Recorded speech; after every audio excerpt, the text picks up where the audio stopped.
The last time you looked at a loon, idly paddling along the shoreline of your lake, or repeatedly diving in search of its next meal, you probably didn't stop to think just how much you knew about this bird. For most Canadians, the common loon symbolizes a return to the pristine wilderness from which this country was born. Our relationship with the bird represents only a small fraction of its life history. The occasions we do spend with the loon, opening the cottage or a weekend camping, only seem to add to the mysteries of the great northern diver. But something is happening to the world of the loon, something so insidious that it continues virtually invisible to the naked eye. It should now be common knowledge that acid rain is killing lakes throughout North America. It is our hope that after seeing this program, you too will be aware that acid rain presents the common loon with a most dangerous threat to its survival. The common loon and the common merganser both primarily rely on small cyprinid fish species, minnow species, which they can obtain routinely from very healthy and diverse fish populations in healthy lakes. As lakes acidify, many of these fish populations, or species I should say, become in short supply due to their sensitivity to the acidification of the lake itself. As these species become limiting, there is obviously less of a food base for the common loon and common merganser to feed upon. One of the classic sort of symptoms of acidification in lake trout lakes is the fact that the population, for starters, might be quite small, but is probably composed entirely of old fish. And what that's telling you is that although there's still lake trout in the lake, the population hasn't reproduced for a number of years. And of course, because a lake trout is a fairly long-lived fish, the adults will stay in the lake for perhaps decades. But it's quite conceivable that although you still have lake trout in your lake, they may not have reproduced for a considerable period of time. Historically, the people from Killarney used to go and fish on those lakes, most especially in the winter and through the ice, and rather successfully. And they had seen these populations diminish in the sense that their fishing became less and less successful, and they finally gave it up. The lake now is dead. It's polluted with sulfur fumes from International Nickel and Falconbridge. They won't admit it, but I can see it. And the water has been sampled, and it is polluted. This sulfur gets into the water and it becomes sulfuric acid. The water is so acid now that the fish spawn won't hatch. And when the parent fish were gone, that was it. There was no reproduction. So now the lake is dead. There are no crayfish, there are no bloodsuckers, there's just nothing in the lake. The prevailing wind here is southwest wind, and when the air is heavy and damp, it brings the pollution down. It gets thick enough that you can hardly see the far shore there some days.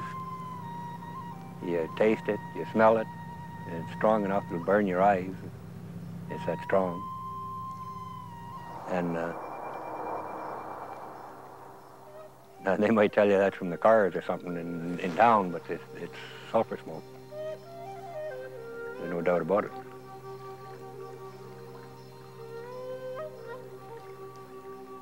It's not the same country at all.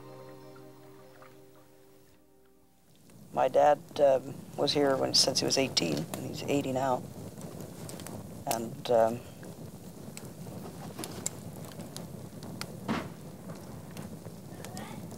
we've seen the lake die. Well, we think it's the sulfur smoke that killed it. Years before they ever started talking about acid rain or sulfur smoke, they wouldn't believe my dad when he told them that the sulfur smoke was killing the lake. But I guess now maybe they do.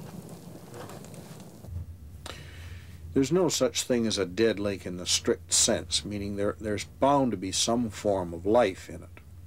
What that life form may be might be very disappointing to the scientist in the sense that it is not important in the ecosystem, disappointing to the public in the sense that it's not something that they can see or find or show their children, disappointing to the sports people in the sense that it may not be photogenic or something that you can catch and eat, and so on.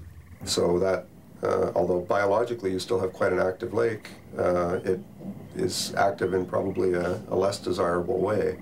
There are certainly other examples of that. One of the characteristics that seems to be quite common in many acid lakes is a very abundant growth of filamentous algae. So you see, clouds of green algae and so on in the shallow areas of the lake. So really what you're talking about is not going from a live system to a dead system, but going from a normal situation to an often very altered assemblage of species. And, frankly, people go there hoping to see fish, hoping to see birds feeding on fish, and hoping to see, if they're really lucky, some kind of mammals that live around the shoreline, like a beaver or an otter or a mink or a weasel. This is the Canadian image of rocks, lakes, and Christmas trees.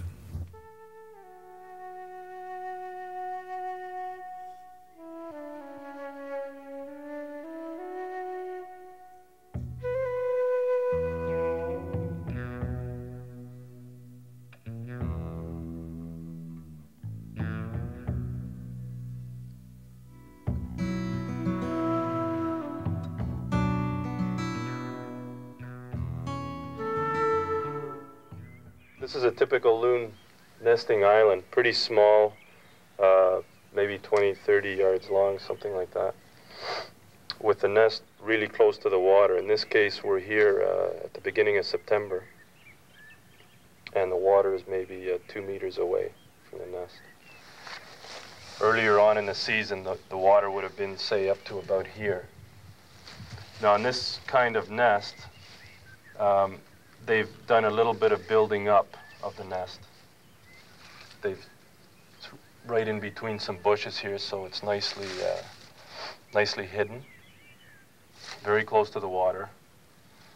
And here we've got, on the nest itself, we've got some of the eggshell fragments,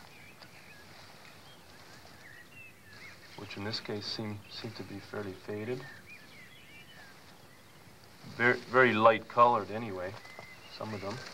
By looking at the extent of fading of the eggshells, I can tell whether the nest was one from this year or one from the year before, or even in some cases from 2 years ago. In this case, there's no question because there's an egg membrane sac right on the nest, so this is this year's nest.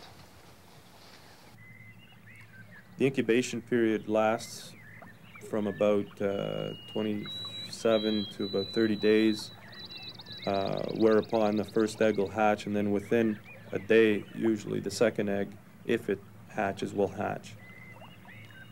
The chicks don't spend more than about a day on the nest, essentially just to dry off, and then after that they spent the next 3 weeks or so often riding the backs of the parents. So as the chicks get older, they start catching a lot of their own food. And then finally, when they're at about 11 weeks old, I think they're catching just about all their food by themselves. And the parents at that point are spending less and less time on the natal lake, on the breeding lake. I don't think that there was any time when there were no loons on Chinakuchi, but there was lots of times when you didn't see any for a long time during the summer, but you'd eventually see some during the summer. Now there's quite a few again, not near as many as there was, but you do see 3, 4, 5 in a group once in a while. when we were picking blueberries down the lake here last summer, which is just about this time of the year, between now and the end of August. We saw a pair of loons with a little chick, which was only about so long. It seemed to us like it was very small for the time of year, but not knowing a great deal about loons, we didn't, think a lot of it. We just noticed that he was small and thought it was odd to see such a tiny one in that late in the summer. A couple of years ago, there was one of the loons on Paradise Lake that didn't grow enough to get out of here in the fall. When the lake started to freeze up, he still couldn't fly. He wasn't big enough. And I understand now that they were starving to death. All evidence to date would suggest that once a lake becomes acidic enough to alter the fish populations to quite a degree, particularly to eliminate all the fish altogether, and at that point a number of the other food sources like insects and plants have also been eliminated or changed, that lake just cannot support reproduction of loons, and then they're not going to be able to raise the young, and the young will probably die. And this is what's been happening on Marjorie Lake and on a number of the other lakes with pH of less than 4.5. What happens when you get a lake that goes down to pH 4.5 or less, when a number of the species are actually gone, and the ecosystem has been changed quite drastically? I mean, if you were to just lime a very acidic lake, would that necessarily bring the lake back to a natural state?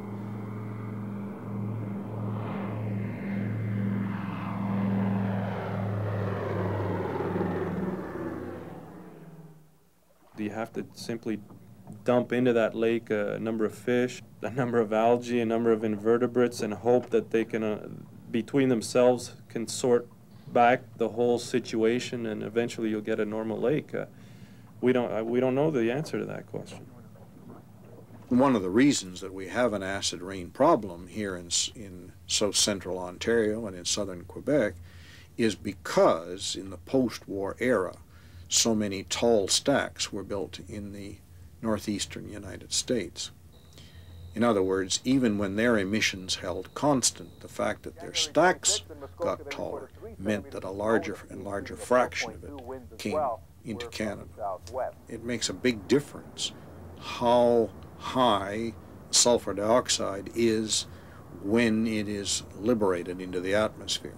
The higher it is, the longer it will travel before it comes down to Earth. And that provides the time, of course, for the oxidation of sulfur dioxide into sulfur trioxide, which is the precursor of sulfuric acid. In the area of south central Ontario in general, like, for instance, if you talk about the area from Huntsville through Muskoka, Haliburton, the contribution of the Sudbury Stack is not large.